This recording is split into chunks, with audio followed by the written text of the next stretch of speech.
Dominic, you are close Katniel. Invited ba sila sa wedding mo? Gat. Kasi mas close ka sa kanya. Kasi hindi man kami ever. Hindi man kami okay in peace eh. We haven't seen each other for the longest time since 2020. No. Ikinagulat ng maraming netizens ng inamin ni Dominic Roque na hindi sila in speaking terms ni Daniel Padilla.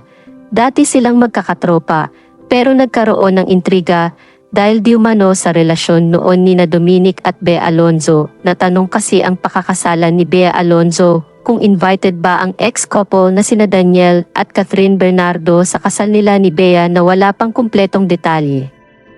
Pero mabilis ang sagot ng aktor. Sikat lang, pahayag niya. Kasi, hindi naman kami okay ni Daniel. I mean, we are not talking since 2020. Sabi pa ng aktor na ngayon ay mas tutok sa pagiging entrepreneur. We haven't seen each other for the longest time, since 2020, dagdag niyang impormasyon.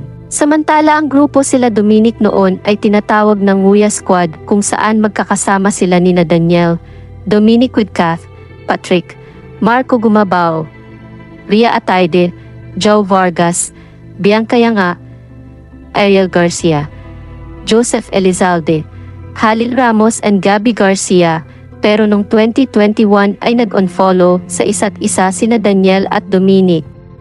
At doon na kumalat ang isyung watak-watak na sila.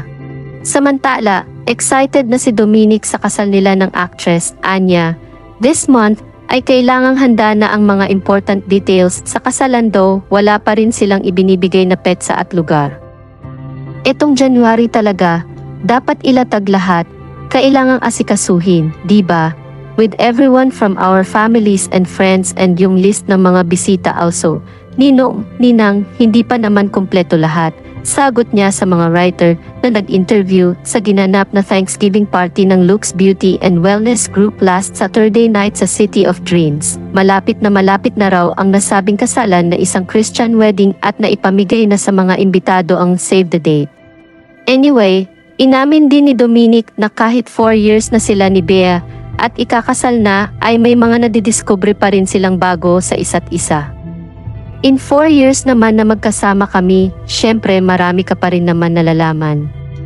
Mas marami ka pa rin mas natututunan sa ugali niya, sa ugali ng that means, kapag nagkakasama na kami lalo na kapag nagbabakasyon, mas marami kayong nalalaman sa isa't isa. So andun pa rin naman sa marami ka pa rin nalalaman. I think it's a never ending. Dagdag pa ni Dominic sa mga invitation sa kanilang kasal ni Bea. Pwede pa naman daw mabago ang listahan ng mga bisita nila pero sure na raw sa guest list sina Catherine, Marco, Khalil at Patrick. They are the ones I've been with since I entered showbiz. That's why I am excited to be with them sa wedding day.